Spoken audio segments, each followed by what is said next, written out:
생각하기를 그는 징벌을 받아 하나님께 맞으며 고난을 당한다 하였노라.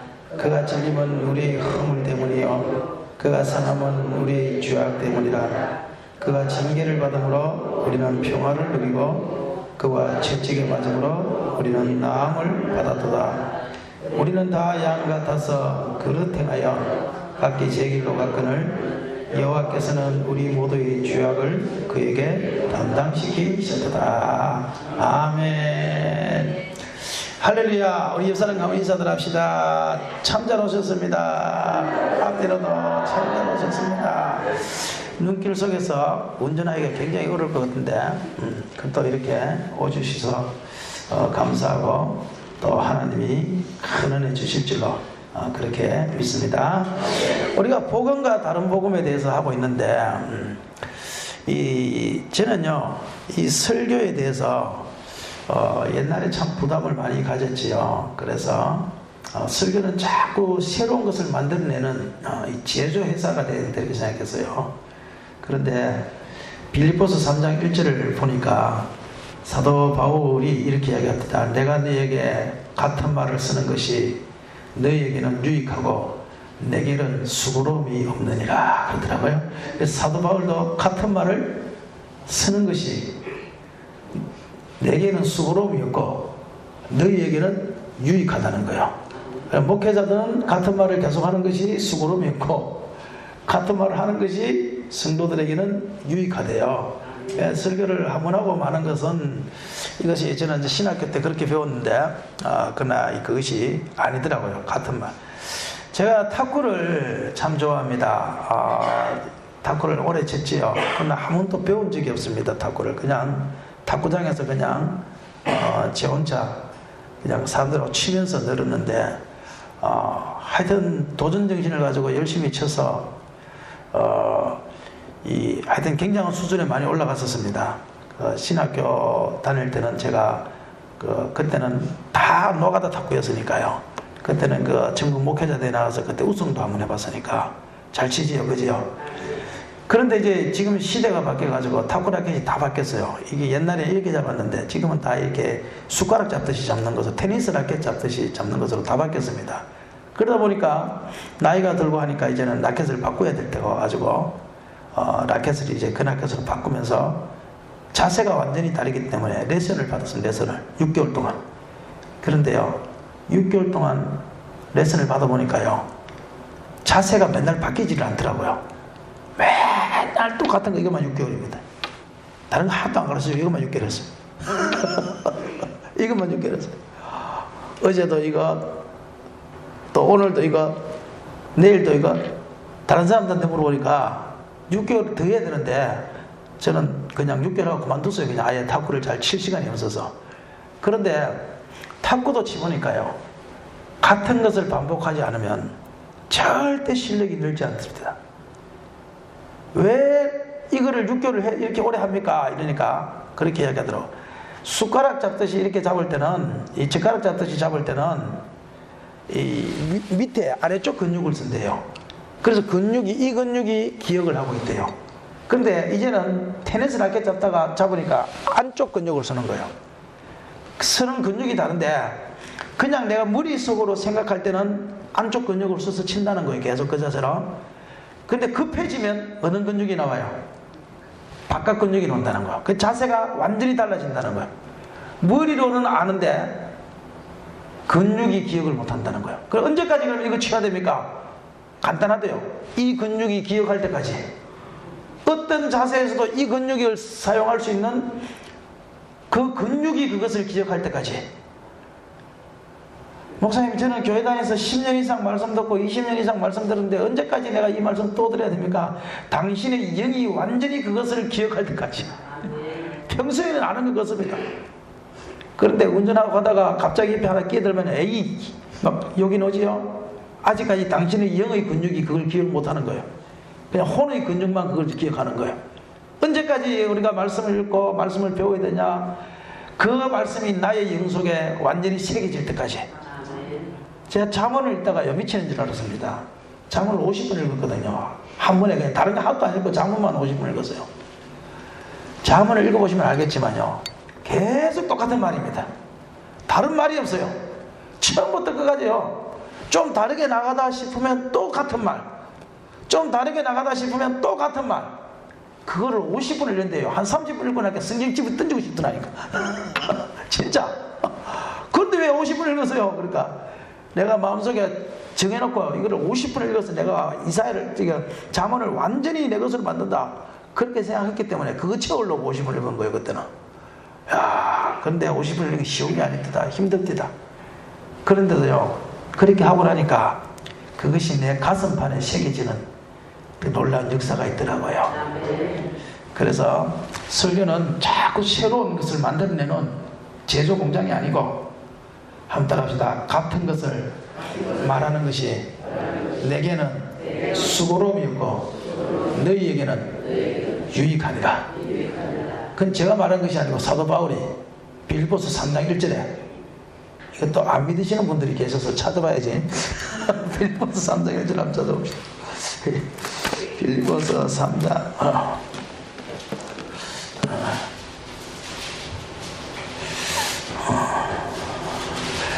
321페이지입니다. 못 찾으시는 분들은 굳이 안 찾으셔도 됩니다. 들으시면 되겠습니다. 321페이지 신약성경 빌립보서 3장 1절. 끝으로 나의 형제들아, 주 안에서 기뻐하라. 너희에게 같은 말을 쓰는 것이 내게는 수고로움이었고 너희에게는 안전하니라. 분명히 사도 바울이 그렇게 이야기하죠. 그래서 복습합니다. 우리는 복음을 가지고 살아야 됩니다. 다른 복음이 내 심령 속에, 다른 복음이 교회 안에 들어오는 순간부터 그 교회는 그때부터는 이 사도 바울의 말에 의하면 그 교회는 끝장나는 것입니다. 복음에는 하나님의 복이 있고 다른 복음에는 저주가 있다 그랬어요. 복음에는 하나님의 은혜가 있고 다른 복음에는 마귀의 눌림이 있습니다. 복음에는 자유함이 있지만 다른 복음에는 종으로 살게 만듭니다. 복음에는 천국이 있지만 다른 복음에는 지옥이 있습니다. 그러므로 저와 여러분은 일평생 이 복음을 붙잡고 삽시다. 이거 하나 하나님이 기뻐한다면 우리는 이거 하나 붙잡고 가야 됩니다. 자꾸 그곳에다가 다른 거 섞지 맙시다. 자꾸 세상이 있더니 졌더니, 물론 형태는 조금씩 변형돼야 되겠지만 그러나 그 본질은 복음에서 변하면 안 되는 거예요. 다른 복음이라는 것이 우리가 생각하기에는 완전 다른 것을 이야기하는 거지요. 그게 아닙니다. 여러분, 이게 물이 있습니다. 그죠? 여러분들이 따뜻한 물을 뜯어놔가지고 이렇게 마시는데 이게 물입니까? 차입니까? 물이지요? 물인데 여기다가 내가 똥을, 죄송합니다, 똥을 제가 이게 반 컵을 넣으면 이게 똥물입니까? 이게 물입니까? 예? 물이라는 사람 한 손 들어보세요. 똥물이라는 사람 한 손 들어보세요. 아, 내리세요. 내가 물이라는 사람 손 들면 이게다 똥을 넣어가지고 드시보시라고 주려고 그랬어요, 내가. 똥물이죠, 그죠? 그러면 여기다가 물인데 반을 똥을 넣으면 똥물이다 그랬죠? 그러면 한 숟가락을 똥을 넣으면 똥물입니까? 물입니까? 맞습니까? 그러면 커피 스푼으로 조금 있잖아요. 조그마한 커피 스푼. 그걸 가지고 조금을 넣으면 이게 이제 좀 애매해지는데 똥물입니까? 물입니까? 왜 똥물입니까? 조금 들어갔는데? 그 똥물이죠. 다른 복음이라는 게 다른 것 아닙니다. 우리는 완전히 다른 것을 이야기하는데 그게 아니고 하나님이 복음에 그 똥 같은 거 조금 넣듯이 세상 문화를 조금 넣고 세상 것을 조금 넣었다고 생각하는데 그게 똥물이란 말이에요. 하나님 보실 때는. 그래서 절대 교회는 교회의 본질, 이 복음을 잃어버리면 안 되는데 그것은 우리가 완전 다른 것으로 생각하는데 그게 아니고 불교는 다른 복음이 아니에요. 그건 아예 복음이 아니기 때문에 다른 거란 말이에요. 그건 다른 복음이 뭐냐면 하나님의 말씀에 예수 그리스도의 은혜 앞에 다른 것을 첨가하면 그것이 바로 다른 복음인 거예요. 그러므로 우리 모든 성도 여러분들은 절대 내일 평생 사는 날 동안에 내가 잃고 듣고 깨닫는 이 복음에서 내가 다른 뒷길로 가지 아니하고 내가 그렇게 살지는 못하지만 그래도 그것이 복음일진데 내가 그리로 가기 위하여 하나님 앞에 기도하고 애쓰고 노력하면 주님이 그걸 기뻐하신다 그 말이에요. 복음에는 7가지가 있습니다. 복음에는 7가지가 있습니다. 그 7가지가 뭐냐라고 묻는다면 그것은 사도신경입니다. 사도신경은 사도들이 이 성경을 만들 때에 가장 핵심이 무엇이겠느냐 해서 구별해서 만든 것이 바로 사도신경입니다. 그래서 한때는 하도 이단이 많을 때는 사도신경을 만들어서 교회 안에서 야 이것 하는 사람만 모이고 나머지는 다 가라. 그래서 사도신경을 만들었던 그 교회 안에서 사용하는 겁니다. 그런데 우리는 사도신경을 신앙 고백으로 하지 않고 사도신경을 그냥 외우는 거예요. 그러니까 교회를 오래 다녔는데도 불구하고 복음이 뭔지를 모르는 이유가 뭐냐면 복음은 이미 사도신경 안에 복음은 다 들어가 있어요. 그런데도 우리가 복음을 모른다 이 말은 우리가 복음의 핵심을 한번 또 잘 들어보지 못했기 때문에 그런 거예요. 복음은 복받는 소리인데 그것은 예수 이야기를 복음이라 그러는 거예요. 믿으십니까? 그런데 예수 이야기다 이러면 예수님께서 육체로 오신 이야기입니다. 한 가지 더 이야기하면 예수님께서 육체로 오심을 부인하는 영마다 즉 그리스도 영이라 그랬어요. 요한일서 4장에.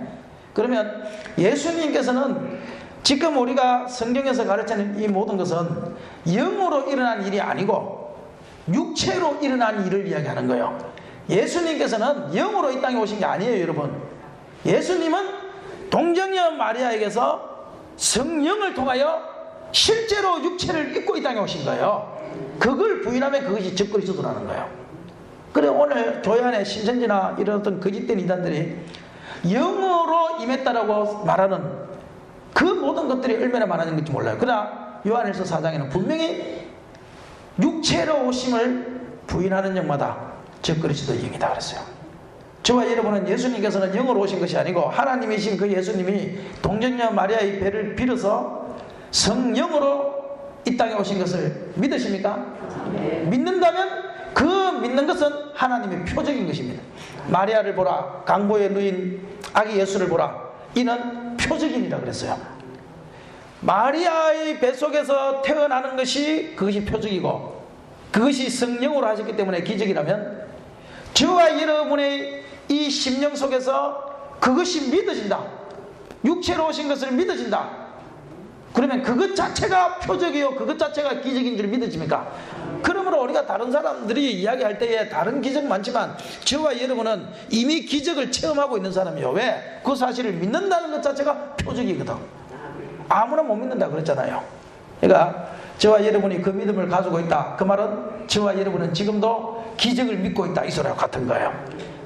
기적으로 있다. 이곳에 오신 분들은 기적으로 오신 거예요. 기적으로. 안 믿어진다니까요. 여러분 성경 퀴즈가 아니라고 그랬죠. 성경 많이 알면 예수님이 이 땅에 육체로 오신 것을 믿어질까요? 어떻습니까? 성경을 내가 많이 알아. 그럼 믿어질까요? 왜 대답이 없습니까 갑자기? 뭐 믿어질 수도 있고 안 믿어질 수도 있고 그렇죠. 그런데 우리나라에서 성경을 가장 많이 아는 사람 중에 한 사람이 누군가 하면 도울입니다. 이 머리 깎아가지고 그 TV 넣어가지고 에이 하면 듣기 싫은 목소리 하는 사람 있죠. 나보다 목소리 더 안 좋은 인간 그 한 사람 있지 않습니까? 왜? 잘 모르십니까? 김용옥이라고 도울이라고. 그 도울이요 돌인데 도울을 빨리 하면 돌인데 그래서 내가 도울이라고 하라고 돌 그러는데 돌 김용옥이가 와가지고 TV에 나와가지고 성경을 맨날 까잖아요. 막 뭐라 그러잖아요. 성경에 대해서 기독교에 대해서 막 부인하고 부정하고 하잖아요. 그런데 김용옥이는요 그렇게 말할 자기는 자격이 있는 사람이에요. 왜냐하면 김용옥이는 성경을 굉장히 많이 알아요. 그 양반은 동양 철학 박사를 갖고 있는 데다가 중국 동양 철학을 전공한 데다가 일본에서도 또 철학인가 뭔가를 했고 동양 철학이니까 그 미국 같은 데서도 동양 쪽이니까 가장 거리가 있을 거 아니에요. 그러니까 미국 가서도 거기서 또 박사학위를 받고 그러니까요 이 양반은 영어도 잘하고 뭐 세계 몇 개 국어를 한대요.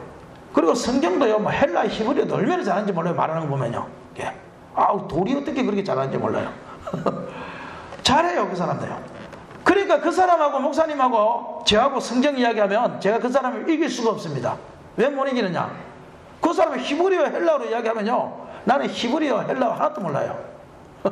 신학교 다닐 때 공부했는데요, 뭐 그걸 제가 지금까지 갖고 있으면 제가 천재지요. 졸업하자마자 싹 다 잊어버렸어요. 기억이 안 나요. 근데 그 양반은 성경을 갖고 히브리어가 이렇습니다, 헬라어가 이렇습니다, 이렇게 말하면 내가 뭐라고 말하겠어요? 거기다가 한번 생각해 보세요. 할 말이 없다니, 못 이겨요 그 사람하고는.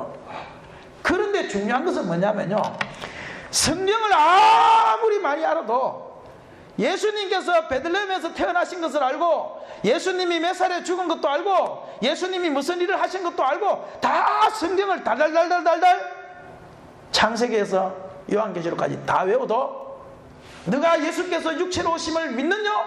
시인하느냐? 시인하지 않는다. 그럼 너는 저 그리스도 영인 거예요. 우리가 이걸 분명히 아셔야 됩니다. 성경을 많이 아는 것이 그 사람이 그리스도 영이라고 생각하면 안 되는 것입니다. 하나님의 구원은 내 편에 있는 것이 아닙니다. 하나님 편에 있는 거예요. 계시라고 그러죠. 계시가 뭡니까? 커튼을 연다는 말이거든요. 그러면 커튼을 누가 연냐? 안쪽에서 연다는 말이에요. 커튼은 바깥쪽에는 커튼이 없습니다. 커튼은 누구 쪽에 있어요? 안쪽에 있어야 열립니다. 그 말은 다시 말해서 무슨 말인가 하면, 계시라는 것은 하나님 쪽에서 구원의 비밀을 열어주셔야 보인다는 거예요. 내가 바깥쪽에서 아무리 성경을 많이 알아도, 성경을 아무리 많이 읽어도, 교회를 아무리 많이 다녀도 구원의 비밀은 하나님께서 열어주신 자만이 구원의 비밀을 볼 수 있는 거예요. 그러므로 저와 여러분이 성경을 아무리 몰라도, 돌보다 훨씬 몰라도, 성경을 별로 한독 일평생 교회 다니면서 한독을 못 읽었다 할지라도 우리의 가슴 속에 예수님께서는 성령으로 동정녀 마리아에게 탄생하셨다라는 것을 믿는다면 저와 여러분은 구원의 비밀이 열린 사람들인 줄 믿으시기를 바랍니다. 그래서 그 사람은 오늘 밤 죽어도 천국 가는 거예요. 천국 가십니까? 확신이 있으십니까? 우리 옆 사람과 한번 물어봅시다. 천국 갈 확신이 있으십니까? 지난번에 우리 그 누군가가 그러더라고요. 또 우리 미나이 갔더니만 우리 엄마가 아이고 다리야, 아이고 다리야, 막 다리 아프고 이것도 아프고 저것도 아프고 다 아프대요. 하여튼 자식만 보면 아프대요. 그냥 그게 무슨 말인가 하면요, 치료비 달라 그 소리예요. 이게 야 아프다, 야 아프다, 이 말은 무슨 말이라고요? 치료비 달라, 치료비 달라 그 소리예요. 야 치료비 그 말이에요. 자식만 보면 하여튼 아프대. 그래서 내가요 하도 듣고 있다가 그래서요, 엄마 그래서 지옥 가면 더 아프다. 따라합시다. 지옥 가면 더 아프다. 지금 여러분들이 뭐 아프다 그래도 지옥 가면 더 아파요. 그러니까 반드시 우리는 천국 가야 됩니다. 지금 아픈 것은 지옥에 비하면 덜 아픈 거니까 감사하시고 천국을 소망하시기를 바랍니다. 우리 나이든 집사님이 한 분 계신데 그분이 그러더라고요. 86세인데 지금도 운전을 하고 다녀요. 대단하죠. 그런데 몇 살에 운전면허증 딴다니까 60대에 운전면허증 땄대요. 운전면허증을 60대에 땄대요.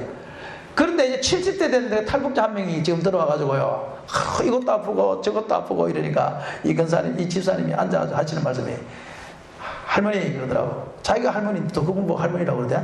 할머니 자기는 80대고 그분은 70대인데 할머니 그러더라고. 그래 왜 그럴까?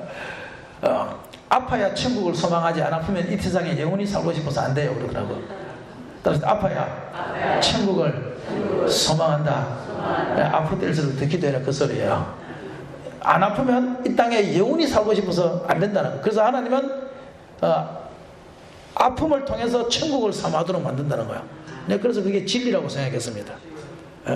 저와 여러분도 다 천국 소망합시다. 그래서 두 번째가 뭐냐면 고난인 거예요. 고난. 주님께서는 고난을 주시는 목적이 있어요.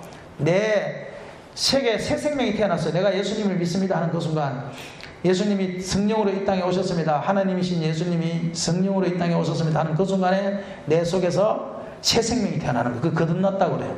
물과 성령으로 거듭나지 아니하면 거듭났다고 그래요. 새 생명이 태어났다고 그래요. 속 사람이 생겨났다고 그래요. 영의 사람이 탄생했다고 그러는 거 똑같은 말이죠. 그렇게 하고 나면 이 영의 사람이요, 어린아이예요. 어린아이. 아직까지 갓난아이와 같아요. 영이요. 내 영은 아직까지 구원은 받았지만 인큐베이터에 있는 어린아이와 같다 이 말이에요. 갓 태어난 어린아이와. 그러니까 이 어린아이가 자라야 돼요. 자라지 않는 어린아이처럼 불쌍한 것은 없잖아요. 맞죠? 지난번에 마라톤이라는 제가 영화를 한 번 봤는데, 그 영화를 보니까 그 엄마가, 아이가요 막 마라톤을 얼마나 좋아하는지 몰라. 뛰는 거를 막 그러니까 어디를 가입시키는가 하면 마라톤 대회를 나가게 한 거예요. 뛰는 걸 좋아하니까. 그런데 문제는 뭐냐면 얘가요, 열 몇 살, 20살 가까이 됐는데, 문제는 뭐냐면 마라톤은요, 코스대로 뛰어야 되잖아, 코스대로. 근데 얘는 뛰기는 잘 뛰는데 코스대로 뛰는 게 아니라 지 맘대로 뛰는 거예요. 그걸 보면서 기자들이 엄마한테 달려왔어요. 아주머니, 그래서 걔를 훈련시켜서 코스대로 뛰는 훈련시키니까 기자들이 와서 아주머니의 소원이 뭡니까? 제가 장애인 올림픽 가서 금메달 따는 것입니까? 아니면 세계 장애인 대회에 나가서 입상하는 겁니까? 아주머니의 소원이 뭡니까? 하고 물으니까 그 아주머니가 이런 말을 해요. 가슴에 확 박히더라고요. 뭐라고 말하냐면 내 소원은 그게 아닙니다 그래요. 제가 장애인 올림픽 가서 금메달을 따든 은메달을 따든 그런 내 소원이 아니라, 그럼 소원이 뭡니까? 하니까 하는 말이요, 죄가 나보다 먼저 죽는 것입니다. 애의 지능이 자라지 않기 때문에 엄마인 내가 죽고 나면 죄를 돌볼 사람이 없다는 거예요. 내 소원은 죄보다 내가 먼저 죽는 겁니다 그러더라고요. 자라지 않는 어린아이를 둔 부모처럼 불쌍한 사람이 없습니다. 오늘 저와 여러분이 영의 사람이 탄생되었는데 하나님은 자라게 하기 위하여 그것을 사용하는 도구가 뭐냐? 그것이 고난이라는 겁니다. 고난을 통하여 우리를 영을 자라게 하는 거예요. 영을 자라게. 그리고 두 번째는 고난을 통하여 천국의 상급을 이렇게 하는 거예요. 고난을 당하지 않으면 천국의 상급이 안 생기기 때문에 하나님께서는 고난을 통하여 현재 받는 우리의 고난이 장차 타고 올 영광과 좋게 비교할 수 없도다.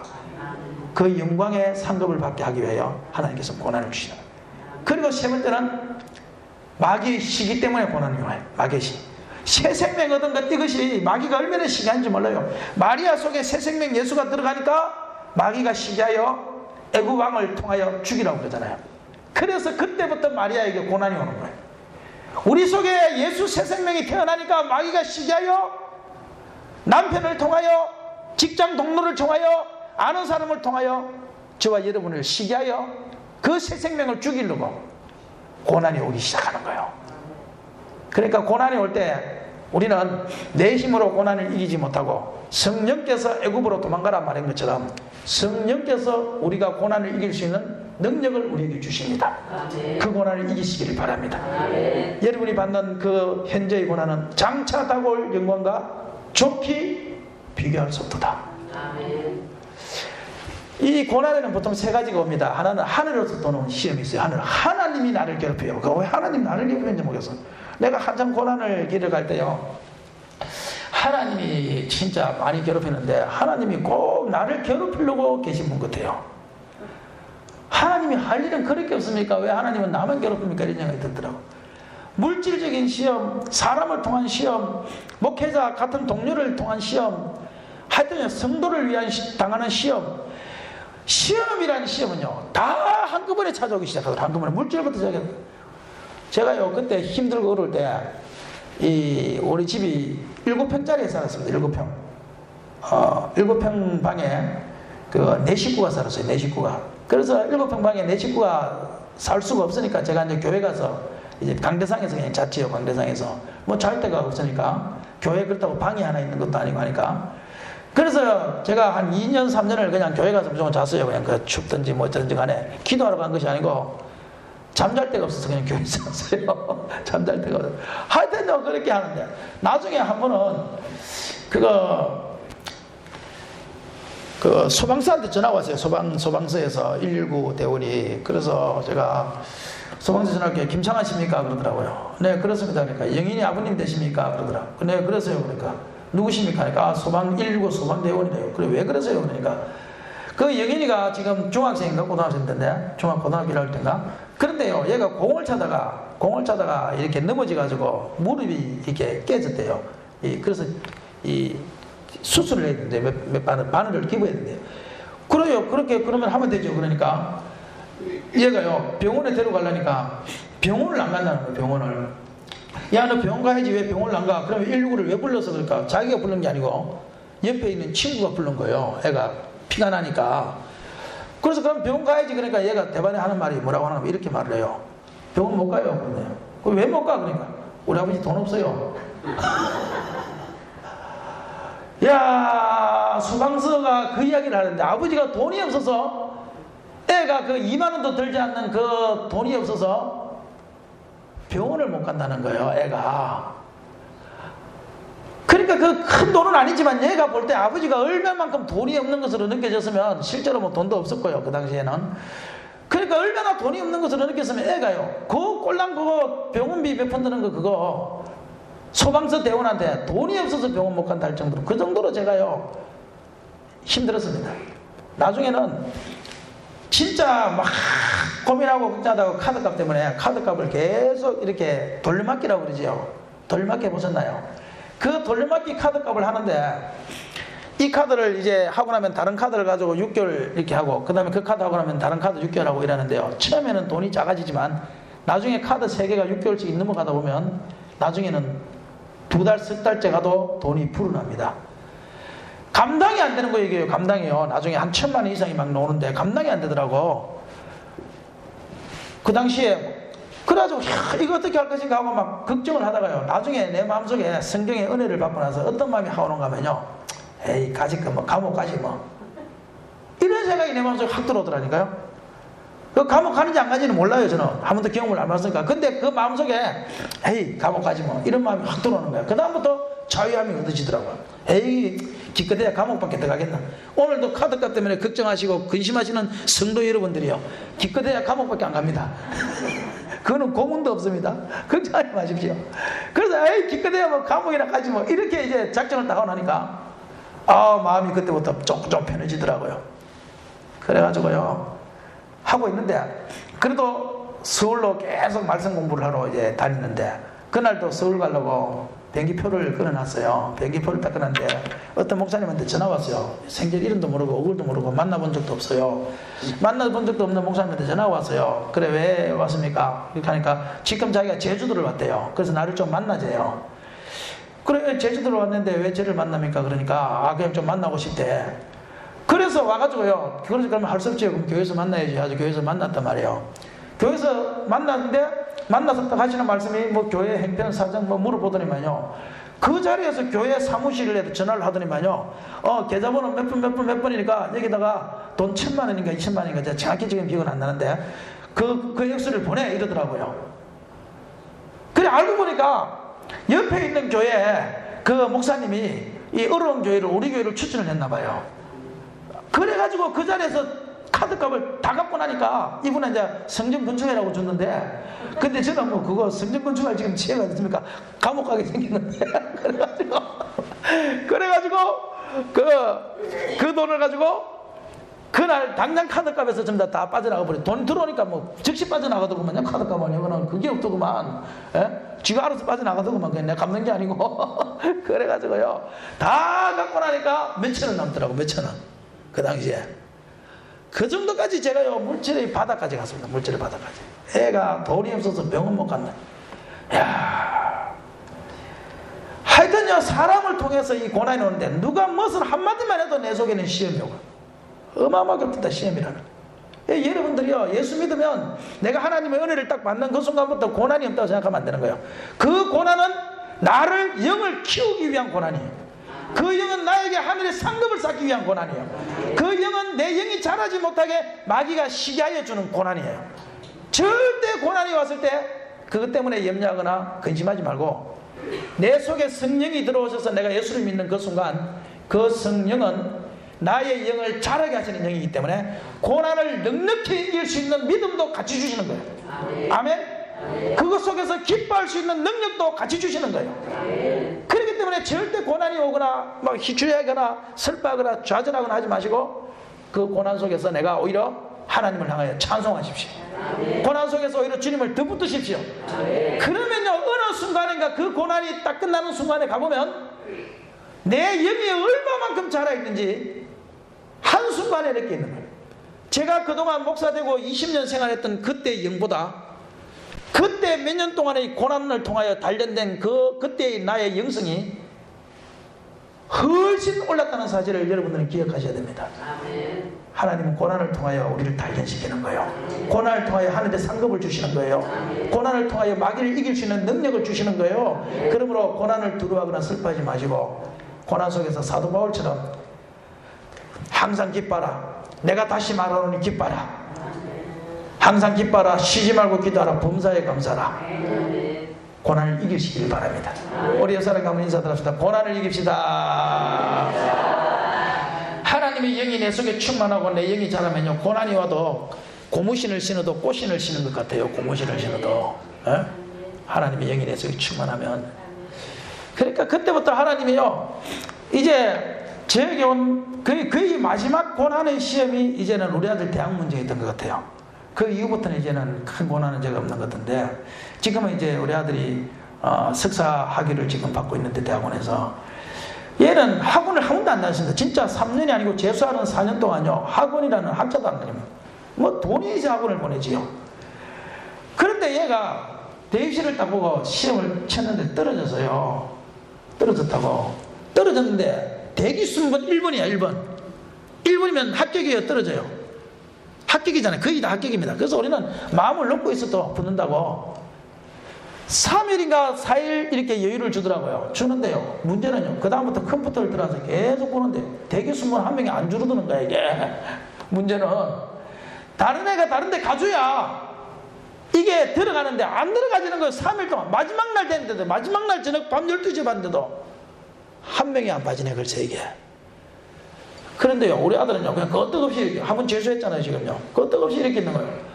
그래서 나도 뭐 별로 관심 없이 이제 또 교회 가서 또 잠을 자는데, 교회 가서 이제 잠을 자는데, 근데 나는요, 그거에 대해 생각도 안 하고 그냥 잠을 잤어요. 잠을 잤는데요, 새벽에요, 막 잠을 자는데 내 머릿속에서 막 기도가 되기 시작하는 거예요. 아들을 위해서 기도가 되는 거예요. 나는 그때 영이 기도한다는 것을 제가 알았습니다. 막 기도를 하는데, 기도를 하면서 어떤 기도를 하냐면 하나님을 원망하기 시작하는 거예요. 하나님, 내가 제주도 떠난다고 그랬지요. 근데 하나님 얘기 붙잡아 놔지요. 근데 제주도 떠난다 그럴 때 내가 떠나게 내버려두지. 내가 제주도 와서 지금 개척해가지고 성도 다 떨어지고 그 사람도 없고 내가 이렇게 고생하고 마지막 남은 하나가 지금 자식 새끼인데, 자식 새끼까지 재수 안 되고 삼수까지 시키라면 도대체 내가 이제 고기를 어떻게 들고 달리냐고 하면서 하나님을 나가요. 막 원망을 하는데요, 마지막 원망이 뭔가면요, 하나님, 이제부터 우리 아들이 떨어져가지고 있는 책임은 내 책임이 아니고 하나님 책임입니다. 나 이제 교회가 뭐고 다 팔아고 그만두더라도 그것은 이제 하나님이 나한테 할 말이 없습니다. 내가 이제 하나님한테 할 만큼 했지 않냐고 막 그러면서요, 꿈속에서, 심각하게 보지 마세요. 나도 그렇게 나쁜 놈 아니에요. 꿈속에서 여러분들 지금 하나님 앞에 어떻게 저렇게 꿈을 내 마음대로 꿉니까? 아니잖아. 그런데요, 꿈속에서 눈물을 막 흘리는데요, 눈을 딱 뜨는데요, 눈물이 막 나면서 내 입에서 방언을 하고 있으면서요, 그 기도를 계속 하고 있는 거예요. 그러니까 내가 잠을 자면서 한 기도인데, 잠을 잔 것이 아니라 실제로 하고 있는 거예요. 이 기도를 잠을 자면서.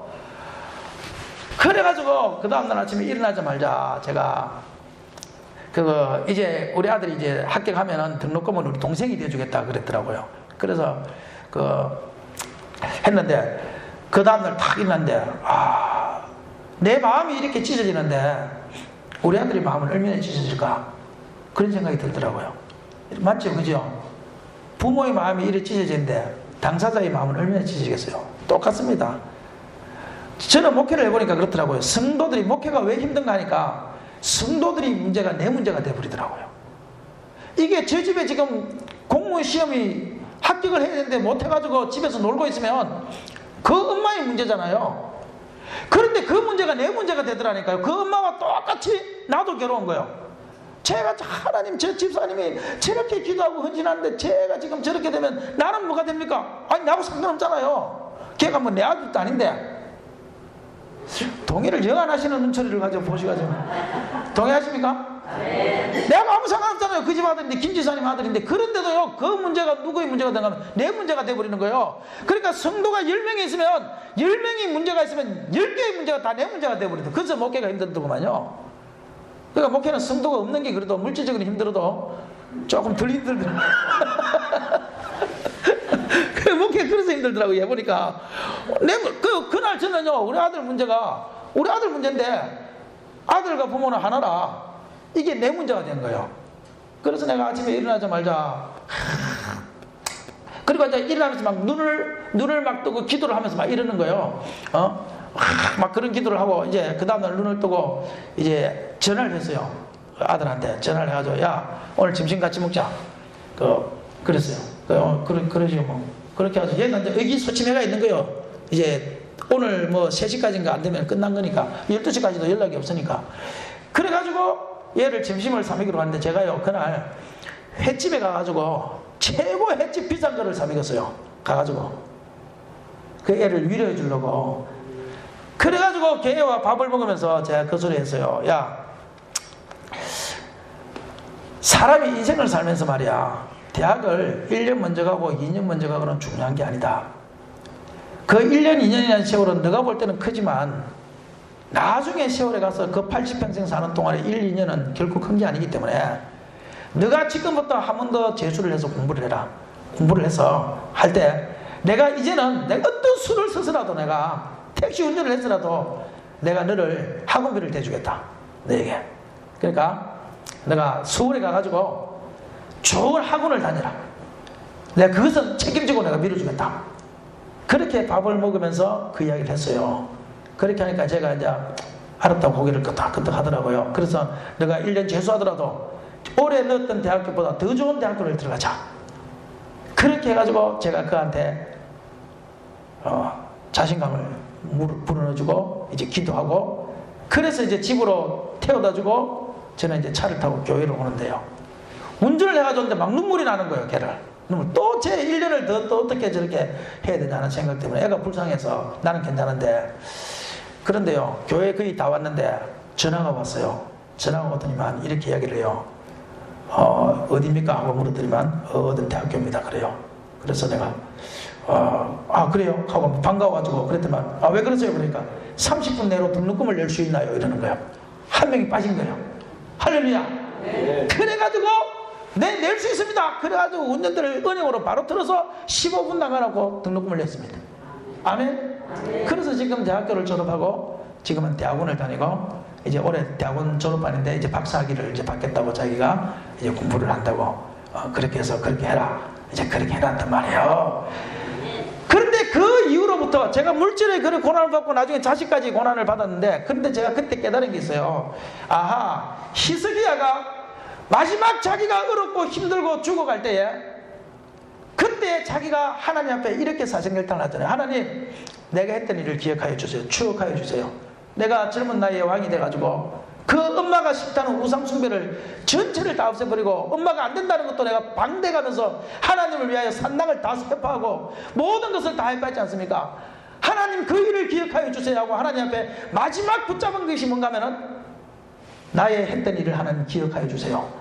그럴 때 하나님이 그의 생명을 15년을 연장시켜버리잖아요. 그것도 해 그림자를 변형시켜가면서 제가 보니까 마지막 저의 기도회가 뭐가 있냐면 하나님이요, 내가 모든 거 포기하고 제주도 받지 않습니까?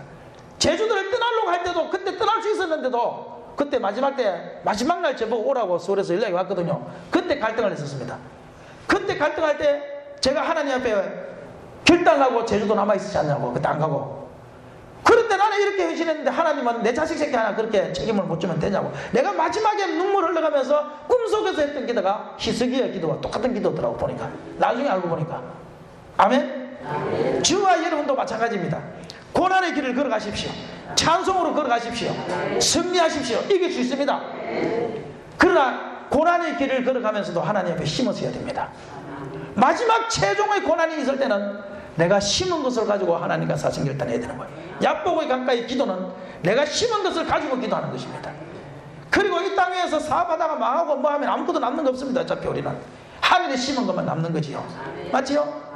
그러므로 저와 여러분은 하나님 앞에 어떤 고난이 오더라도 찬송하시고 기도하시고 열심으로 교회 헌신하시고 봉사하시고 그것이 내가 마지막 고난이 있을 때에 그걸 붙잡고 기도할 수 있는 그것이 영향력이 되냐 그게 있다는 사실을 기억하십시오.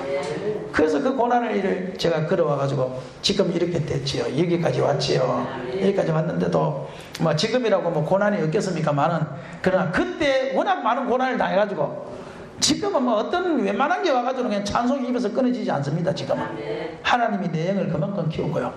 그리고 그 고난 속에서 내가 성경을 봤기 때문에 이 성경 한 절 한 절이 그냥 내 마음속에 박히더라고요.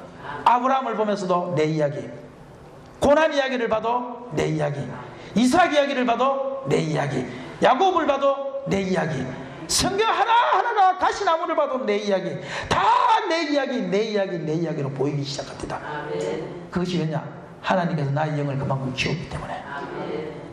저와 여러분이 다 마찬가지로 여기까지 오시는데 엄청난 고난을 당하셨지요. 그 고난 때문에 여러분의 영이 그만큼 큰 것입니다. 그렇기 때문에 이제는 어떤 일이 있어도 찬송하시고 기도하시길 바랍니다. 세 번째가 뭐냐면, 세 번째는 죽음과의 연합입니다. 예수님의 십자가입니다. 사도신경에 보면 전능하사 천지를 만드신 하나님 아버지를 내가 믿사오며 그의 외아들 우리 주 예수 그리스도를 믿사오니 이는 성령으로 잉태하사 동정녀 마리아에게서 나시고 본디오 빌라도에게서 고난을 받아서 십자가에 못 박혀. 본디오 빌라도에게 고난을 받아서 이걸 싫어하는 사람이 있습니다. 근데 제가 여기에 대해서 좀 얘기하고 그만둘게요. 5분만 되겠습니까?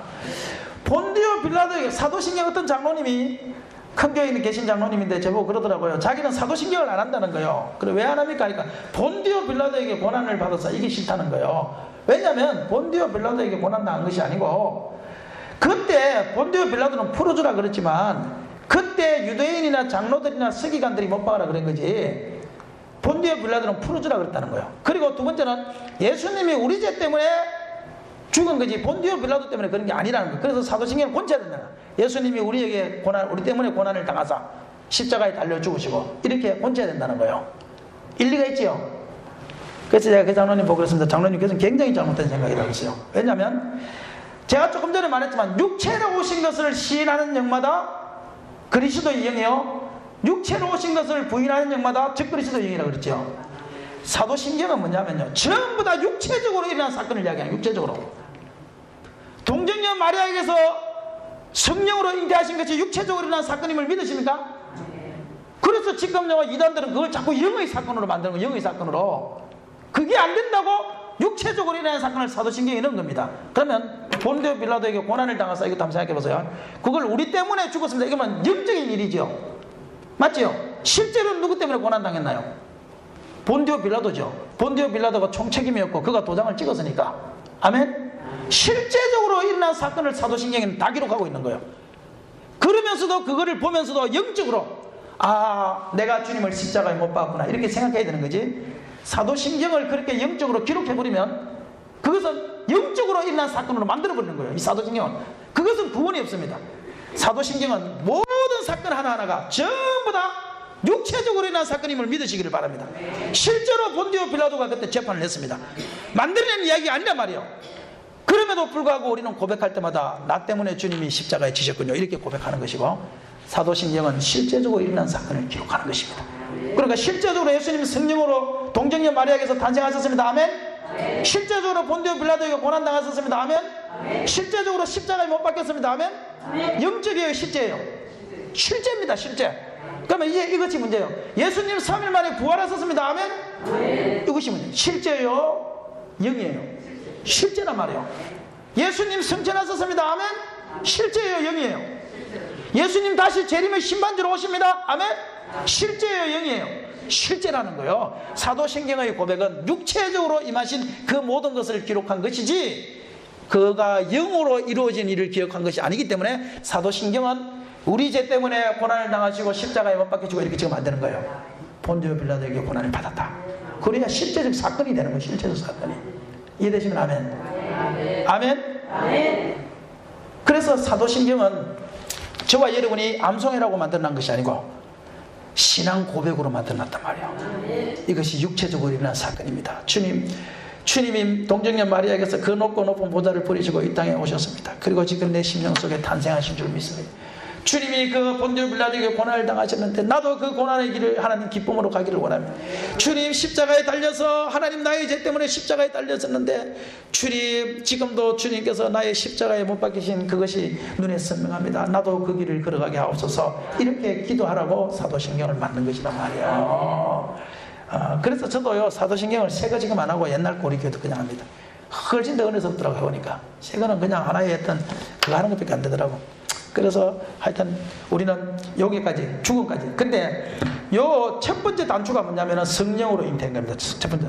요걸 믿지 않으면 첫 번째 단추가 풀리면 나머지 것은 다 안 믿어지는 거예요. 첫 번째 게 어떻게 하나님이 마리아의 뱃속, 인간의 뱃속에 탄생할 수 있냐? 인간의 생각으로 믿을 수 없지만 그것이 믿어진다는 것은 성령이 당신을 향하여 구원의 영으로 밀어넣기 때문에 나머지는 다 믿어지는 거예요. 아멘. 철저하게 믿으시기를 바랍니다. 아멘. 그래서 우리 여기 구성교회 우리 모든 성도들은 이 집회가 끝나는 동안에는 복음에 대해서 내가 뭔지를 확실하게 알았어.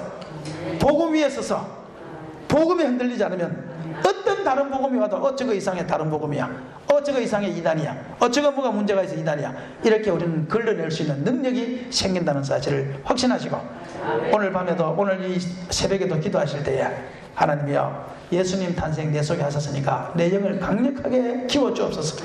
어떤 고난에도 어떤 시험에도 흔들리지 않고 비바람에도 굴하지 않고 주님 앞에 근대도 찬송할 수 있는, 기뻐할 수 있는 그 신앙으로 나를 만들어 주옵소서. 주님의 재림을 사모하는 신앙으로 만들어 주시옵소서. 오늘 이 새벽에 기도하는 새벽이 되기를 주의 이름으로 축원합니다. 우리 한번 기도합시다.